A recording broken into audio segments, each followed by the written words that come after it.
Hi, I'm going to read you the second part of Las Uvas from Esperanza Rising. The QuickTime player is having all kinds of problems recording. I don't exactly know what's wrong with it or why it's doing that. So, this is my third time recording it. Hopefully, it will not have problems and it will work. So, my fingers are crossed. When Mama could finally speak, she looked at Abuelita and asked the same thing Esperanza had asked. How did you get here? Miguel, said Abuelita. He came for me. Luis and Marco have been impossible. If I went to the market, one of their spies would follow me. I think they thought you were still in the area and would eventually come back for me. 10 stitches up to the top of the mountain. Esperanza listened to Abuelita tell Mama about how infuriated Tio Luis had been when he found out they were gone. He'd become obsessed with finding them and questioned all of their neighbors, including Senor Rodriguez. They had come they had even come to the convent to question her sisters, but no one told him anything. Add 1 stitch. A few months after they left, she'd had a premonition that something was wrong with Mama. The feeling would not let go of her, so she lit candles every day for months and prayed for their safety. 9 stitches down to the bottom of the valley. Then one day, when she had almost given up hope, she found an injured bird in the garden that she did not think would fly again.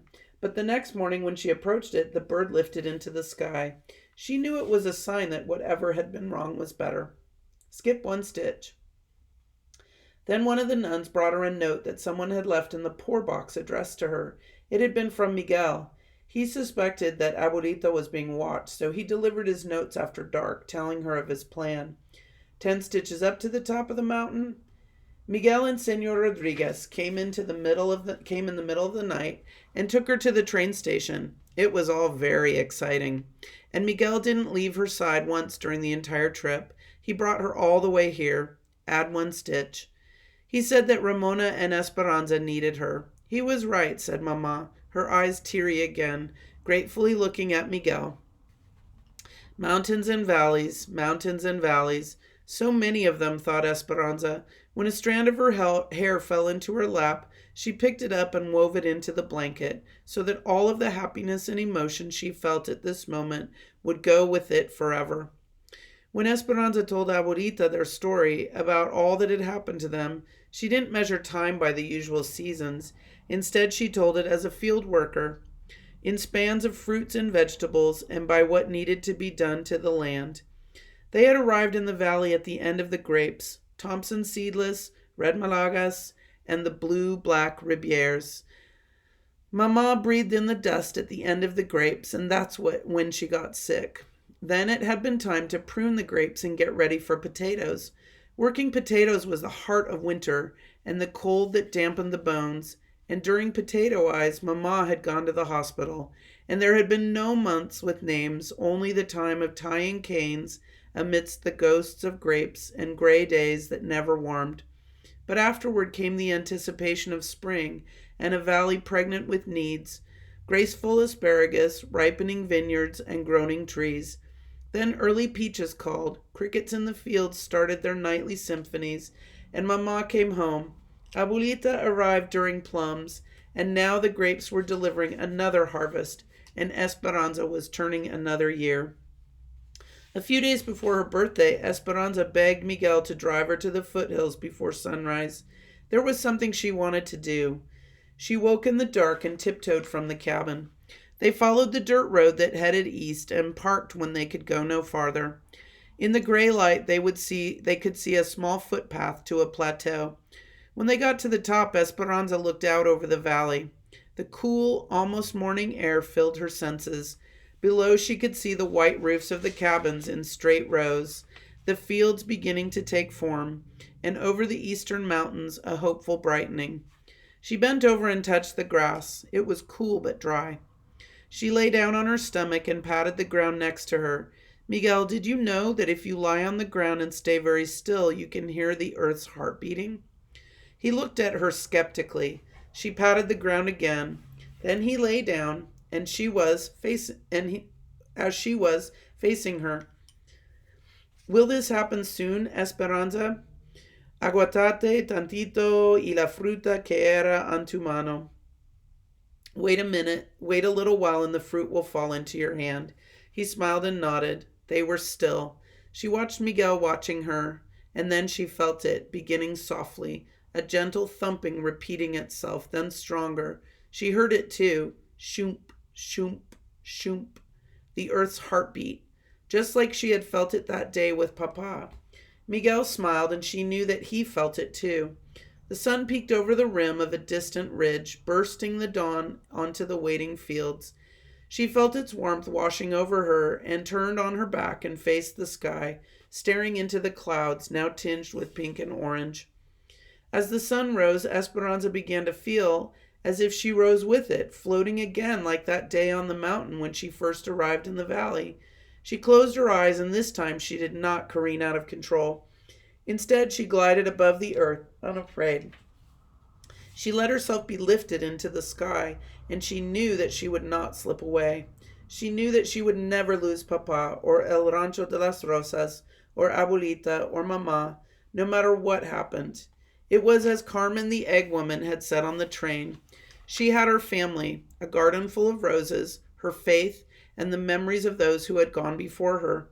But now she had even more than that, and it carried her up, as on the wings of the phoenix. She soared with the anticipation of dreams she never knew she could have, of learning English, of supporting her family, of someday buying a tiny house. Miguel had been right about never giving up, and she had been right too, about rising above those who held them down. She hovered high above the valley, its basin surrounded by the mountains. She swooped over Papa's rose blooms, buoyed by rose hips that remembered all the beauty they had seen. She waved at Isabel and Abuelita, walking barefoot in the vineyards, wearing grapevine wreaths in their hair. She saw Mama sitting on a blanket, a cacophony of color that covered an acre in zigzag rows. She saw Marta and her mother, walking in an almond grove holding hands. Then she flew over a river, a thrusting torrent that cut through the mountains, and there in the middle of the wilderness was a girl in a blue silk dress and a boy with his hair slicked down, eating mangoes on a stick, carved to look like exotic flowers, sitting on a grassy bank on the same side of the river. On the same side of the river. Esperanza reached for Miguel's hand and found it, and even though her mind was soaring to infinite possibilities, his touch held her heart to the earth. Now here comes some really bad Spanish, just for you. Estas son las mañanitas que cantaba el rey David. A las muchachas bonitas se las cantamos aquí. Despierta, mi bien, despierta. Mira que ya amaneció. Ya los pajaritos cantan, la luna ya se metió. These are the morning songs which King David used to sing to all the pretty girls. We sing them here to you. Awake, my beloved, awake. See, it is already dawn. The birds are already singing. The moon has already gone. On the morning of her birthday, Esperanza heard the voices coming from outside her window. She could pick out Miguel's, Alfonso's, and Juan's. She sat up in bed and listened and smiled. Esperanza lifted the curtain. Isabel came over to her bed and looked out with her, clutching her doll, and they both blew kisses to the men who sang the birthday song. Then Esperanza waved them inside, not to open gifts, but because she could already smell coffee coming from the kitchen. They gathered for breakfast, Mama and Abuelita, Hortensia and Alfonso, Josefina and Juan, the babies and Isabel. Irene and Melina came too with their family, and Miguel. It wasn't exactly like birthdays of her past, but it would still be a celebration under the mulberry and chinaberry trees with the newborn rosebuds from Papa's garden. Although there were no papayas, there was cantaloupe, lime, and coconut salad. And machaca burritos topped with lots of laughter and teasing. At the end of the meal, Josefina brought out a flan de almendras. A flan de almendras. Sorry, I love flan. Esperanza's favorite, and they sang the birthday song to her again. Isabel sat next to Abuelita at the wooden table. They each held crochet hooks and a skein of yarn. Now watch, Isabel. 10 stitches up to the top of the mountain. Abuelita demonstrated, and Isabel carefully copied her movements. The needle rocked awkwardly, and at the end of her beginning rows, Isabel held up her work to show Esperanza. Mine is all crooked.